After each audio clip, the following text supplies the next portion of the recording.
Hello, my name is Jim. I'm here today with another automotive one take.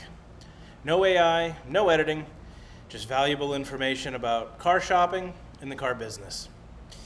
But before we begin, this video is sponsored by the Car Dealer Cure. We are a car buying concierge service. We cure car buyers of the car shopping disorder. Our experienced staff has worked in every role at car dealerships, from salesperson to general manager.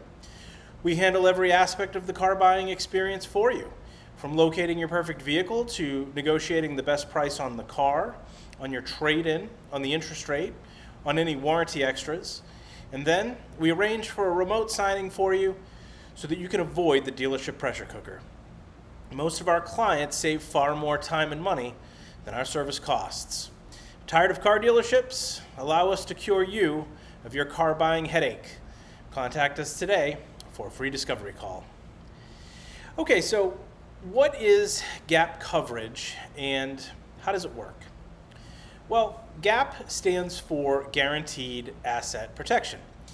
It is a form of car insurance that covers your car loan specifically. This type of coverage kicks in when your vehicle is stolen or destroyed and it is declared a total loss by the insurance company. When the insurance company steps in to pay a claim, they have absolutely zero interest in how much you owe on your car loan. They don't know and they don't care. What they do care about is paying you actual cash value for your car based on the market. They don't care what you paid for it, and as mentioned previously, they don't care how much you owe or what it would cost you to buy a similar replacement. They don't care what dealers are asking for similar cars on the open market. And they have their own methods for looking at comparables to determine that actual cash value. Actual cash value is defined as replacement cost minus depreciation. And sometimes, well, quite often, when insurance companies pay out claims to settle up with your lender, there is still an unpaid balance. The reason for this is because here in the United States, we are a society of people who tend to overextend on debt. And by putting little to no money down on car loans and by taking longer loan terms, our automobiles quite often depreciate at a faster rate than we are able to pay down on that loan.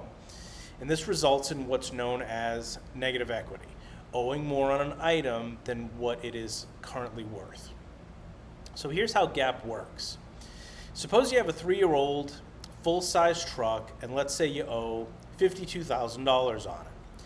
The truck gets totaled by the insurance company, and the insurance company values that truck at $46,000. Because you don't own your vehicle outright, the insurance company is going to pay that $46,000 settlement directly to your bank because your bank has owed that money. The bank says, "Oh, thank you very much for the big check, Mr. Insurance Company."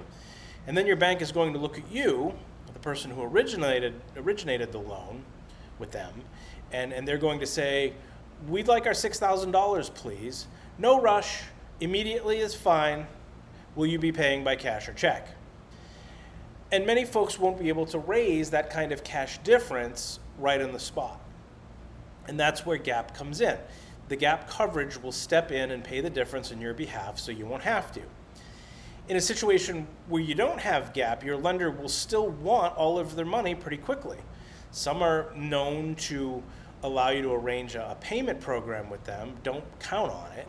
And that's a pretty unfortunate situation to be in, because if your vehicle is totaled, most people are going to be putting most of their financial resources into getting into their next car. And having to write a big check or make payments towards something that no longer exists is generally not a healthy part of the equation of finding your next vehicle. And if you don't pay, well, the same negative consequences to your credit will apply, just as though you decided to up and stop making your car payments. Most folks aren't in a position to write a check for the entire amount of their negative equity. And as a former sales manager, I've seen customers with some serious negative equity. I've lost count of the number of folks that I saw who were more than $10,000 negative. I've seen many at $15,000, even some at 20 to 25,000 or more. It's scary.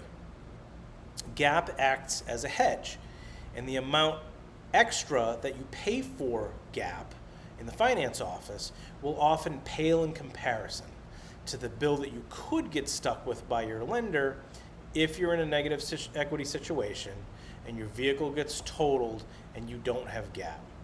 Especially since Gap coverage will probably only translate into another $10 to $20 a month for most car payments, depending on how you structure it. So when does Gap make sense? Well, if you're someone who buys a car and does low to no down payment money between the cash and the trade-in, in fact, anything less than 25% down against MSRP on a new car or 25% down against retail market value on a used car, you'd probably be well advised to get Gap.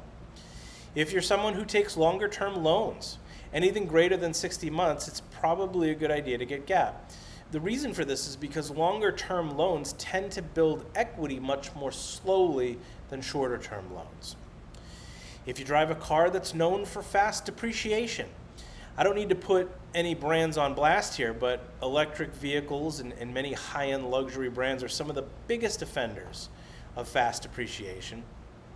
You can research for yourself which cars depreciate the fastest, but many of you own them.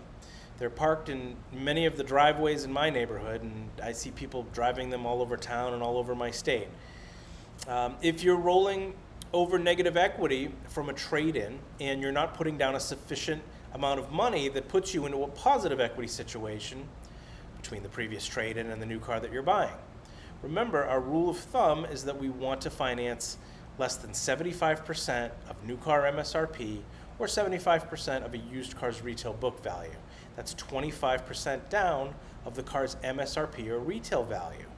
Not to mention the total amount of any negative equity that you'll be rolling over from a trade-in if you have one, plus the taxes and fees on the transaction, which everyone pays, to be in a situation where Gap probably wouldn't be required. So what have we discussed? Well, GAP stands for Guaranteed Asset Protection. It's a form of insurance specifically for car loans. We learned that an insurance company paying out an insurance claim for total loss on a vehicle is under no obligation to pay off your loan with your lender. Your insurance company will pay actual cash value to either you or your bank. For our debt-loving, overextended society here in the United States, you'll probably want to take a real hard look at whether or not you should carry GAP coverage. If you roll like most of the people that I've worked with over the years, chances are, mathematically, it's probably a good idea. If you don't have GAP and the insurance settlement doesn't pay off your loan entirely, you are personally responsible for that difference. You'll probably want to get GAP if you're someone who puts very little to no money down, if you take longer loan terms, if you acquire a car that's known for fast appreciation, and if you're rolling over significant negative equity from a trade-in, but do not have a significant down payment to offset that. That's it for now. If we're able to spare you the aggravation of the car buying experience, please let us know. We have the elixir for the car dealership disorder, and most of our clients save more in their car deals than what they pay us. We're located at thecardealercure.com. Link is in the description below. Thanks very much for watching.